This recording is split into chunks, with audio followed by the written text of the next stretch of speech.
আজকের ভিডিওতে সিঁড়ির স্টেপ বা ধাপ নির্ণয় করা হয় কিভাবে, অর্থাৎ সিঁড়িতে ট্রেড এবং রাইজারের সংখ্যা কিভাবে ক্যালকুলেশন করা হয় সে বিষয়ে বিস্তারিত আলোচনা করব।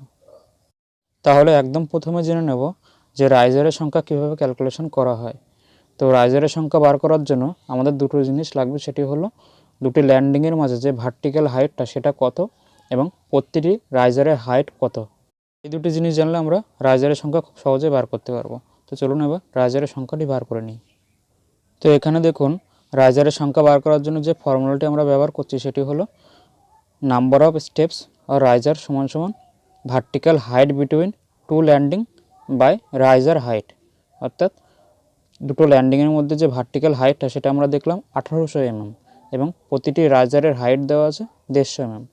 তো 1800কে 150 দিয়ে ভাগ করলে টোটাল রাইজারের সংখ্যা বেরোবে 12টি। তাহলে দেখুন খুব সহজে কীভাবে আমরা রাইজারের সংখ্যাটি বার করে নিলাম। এবার আমরা বের করে নেব ট্রেডের সংখ্যা, অর্থাৎ নাম্বার অফ ট্রেডস কটা আছে সেটা আমরা জেনে নেব। তার জন্য আমাদের দুটি জিনিস জানতে হবে, সেটি হলো দুটি ল্যান্ডিংয়ের মাঝে যে হরাইজন্টাল ডিস্টেন্স সেটা কত, এটা আমাদের জানতে হবে। এখানে 3000 mm দেওয়া আছে এবং ট্রেডের যে উইথটা সেটা কত আমাদের জানতে হবে, এখানে দেওয়া আছে 250 mm। তো এই দুটি জিনিস জানলে আমরা খুব সহজে ট্রেডের সংখ্যাটি বার করে নিতে পারবো।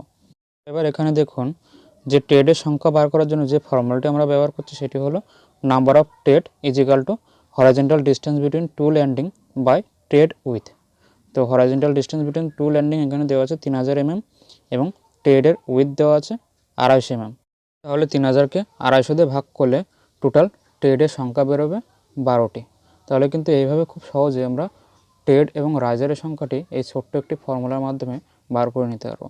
তো আজকে ভিডিও এটুকুই। যদি ভিডিওটি ভালো লেগে থাকে প্লিজ লাইক, শেয়ার, কমেন্ট এবং সাবস্ক্রাইব করুন।